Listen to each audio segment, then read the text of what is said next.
Maging sa Valenzuela City, kinumpis ka rin ang mga paputok mula sa mga tindahang walang permit. Balitang hatid ni Bam Alegre. Sa bisperas ng bagong taon, iba't ibang klase ng paputok ang kinumpiska ng Valenzuela Police. Wala kasing maipakitang mga lisensya o permit ang mga tindero-tindera na nakapwesto sa mga palengke o gilid ng kalsada. Katulad na lang ni Aling Jonalyn na ngayon lang naisipang magbenta ng paputok para may kita sa bagong taon. Nung iba po doon, may mga whistle ba, may mga piccolo. Alam niyo po ba na bawal yung ilan doon sa mga yan? Oo, yun. Kasi ano lang yun, patinda lang din. Pasabay lang yun, patinda lang.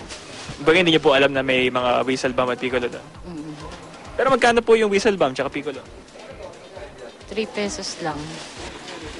Ayon sa mga pulis, hindi basta-bastang pwede magtinda ng paputok kapag naisipan. Mahigpit daw ang proseso para maiwasan ang mga sakuna.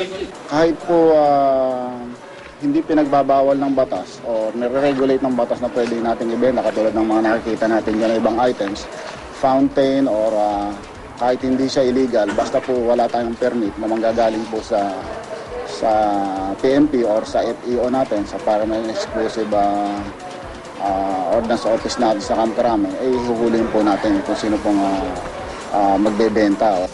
Nakasulat sa tatak ng paputok na ito na Pacquiao Ultrama, pero mas kilala ito sa tawag na piccolo. Isa sa mga illegal na paputok na nangungunang dahilan daw ng mga firecracker-related injury sa mga ospital, lalo na sa mga bata. Kung titignan niyo yung kahon, meron 20 pirasong piccolo sa isa at nakasulat dito, Made in Bulacan. Kung dito daw ito gawa sa Pilipinas, dapat daw Made in the Philippines. Kaya marahil daw, gawa raw ito sa ibang bansa, katulad ng China. Ilan pa sa mga paputok na nakumpiska ang pambatang pop-up at whistling bomb. Bam Alegre, GMA News.